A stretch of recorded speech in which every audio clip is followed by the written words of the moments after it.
Good morning and a warm welcome to your show, Sunny Mornings in Boston. I'm your host, Melissa, and it's Thursday, January 22nd. You'll be interested to know. 42 years ago, today, in 1984, Apple introduced the original Macintosh personal computer, showcasing a graphical user interface and a mouse that made computing more approachable for everyday people. Its introduction marked a milestone in user-centered design, inspiring rapid innovation in personal computing and changing how people interacted with computers and software worldwide. So now you know. And now, it's time for the weather report. This morning, it's mostly sunny and it feels like 28 degrees with 9-mile-per-hour wind. The sunset will take place at 4:45, and it will rise again tomorrow at 7:03.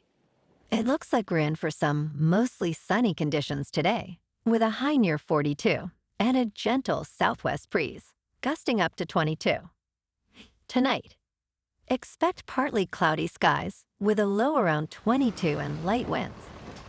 For all you beach runners out there, the first low tide Thursday will be at 7:15 with a high tide at 1:30. The nearshore buoy at Cape Cod Bay reads 38 degrees for the water temperature. Looking ahead in the weather. Friday will be partly sunny with a high near 31 and west winds near 10 miles per hour, gusting to around 25, then turning partly cloudy Friday night with lows near 6 and gusty west winds. Saturday will be colder and mostly sunny with highs near 14 and lighter northwest winds, then a slight chance of snow late Saturday night with lows near 6. Snow is likely Sunday through Monday with highs near 24 and gusty north to northeast winds, then colder Monday night with lows near 9 and only a chance of snow before 3 a.m. Bonjour, food enthusiasts. This podcast is brought to you by Versailles Cafe and Pastries in Encinitas. Nestled on El Camino Real South, just north of Encinitas Boulevard, this cafe is a haven for culinary delights. Indulge in their amazing Eggs Benedict or their gluten-free crepes. You can grab a panini for lunch or just breeze on through to get your morning coffee. They are open every day from 8 to 5. So stop on by and don't forget to tell them Sunny Morning sent you. In local news, this summer, Boston's Greenway will have a noticeable change, as Trillium's beloved beer garden will not return after nearly a decade. Mike Dyer, Vice President of Sales and Marketing for Trillium Brewing Company, shared with the Boston Globe, since opening as the first beer garden in Boston in 2017, the Greenway has been our summer home. Despite Trillium's bid, the Rose Kennedy Greenway Conservancy selected a new tenant for the space. While the Greenway location will be missed, Trillium continues to thrive with locations in Canton, Fort Point, and Fenway, along with a new indoor winter beer garden downtown. The Winter Beer Garden, located inside Winthrop Center at 115 Federal Street, offers a cozy atmosphere for patrons.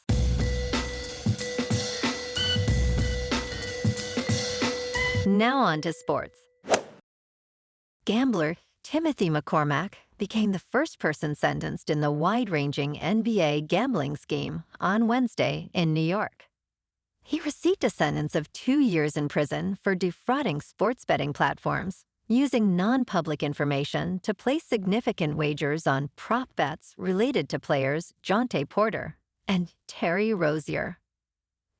Judge Lashen Dearcy Hall stated, "There is no question that this is a serious crime," emphasizing the impact on the integrity of sports. Porter has been banned from the NBA, while Rozier awaits trial on multiple charges. In local sports, Celtics star Jaylen Brown scored 30 points and grabbed 10 rebounds, leading the team to a comfortable 119-104 victory over the Indiana Pacers on Wednesday night. Sam Hauser contributed 17 points with 5 three-pointers, while Neemias Queta added 17 points and 9 rebounds. This win was a strong response after a narrow loss to the Eastern Conference-leading Detroit Pistons. Next, the Celtics will visit Brooklyn on Friday night. In top news, the world's oldest rock art has been discovered in Indonesia. With a hand stencil dating back 67,800 years, resembling a claw.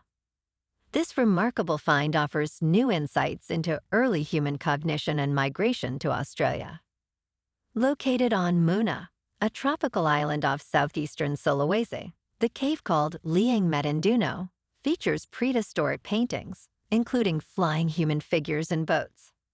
The claw-like stencil is the oldest rock art attributed to modern humans, revealing sophisticated cognition during the late Pleistocene epoch.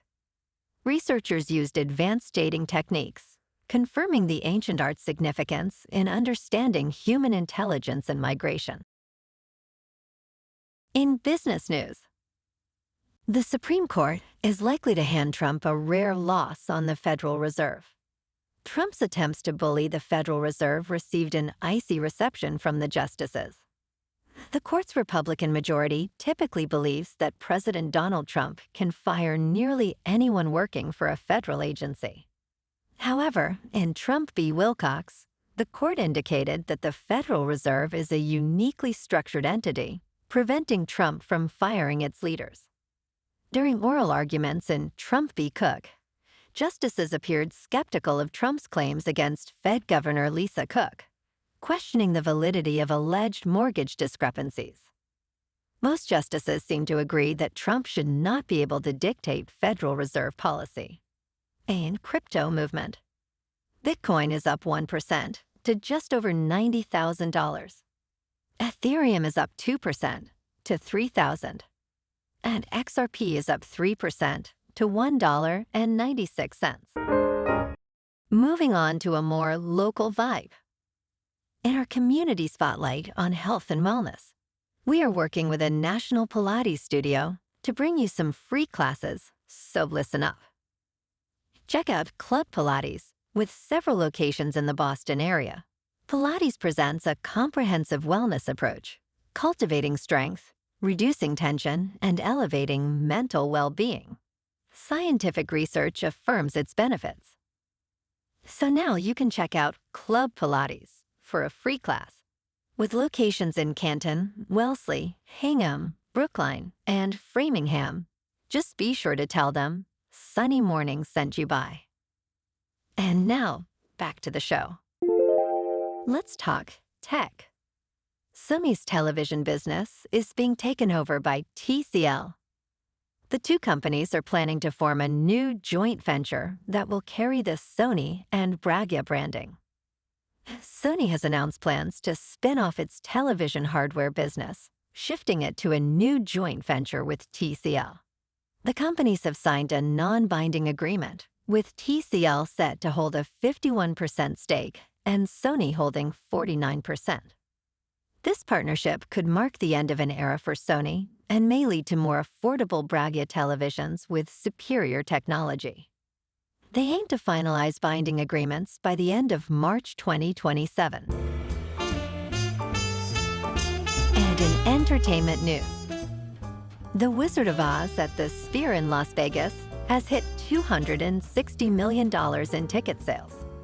This project, which took 2 years to develop and carried a $100 million price tag, now serves as a template for Hollywood's adaptation of classic intellectual properties. Since its debut on August 28th of last year, the reimagined classic has sold 2 million tickets. While ticket prices differ significantly, $260 million in sales ranks 9th domestically among theaters last year. Plans for an Oz 2.0 experience are set for the upcoming summer, with new features being considered. Well, alrighty folks, it's time for the quote of the day. And today, our quote comes from the American architect and futurist, R. Buckminster Fuller. And he said, "You never change things by fighting the existing reality. To change something, build a new model that makes the existing model obsolete." And that's a wrap for this morning. You can check out our Instagram, YouTube, and TikTok for some captivating aerial videos with local news and the weather reports. Have an amazing day, my good friends. We'll see you tomorrow with another episode of Sunny Mornings in Boston.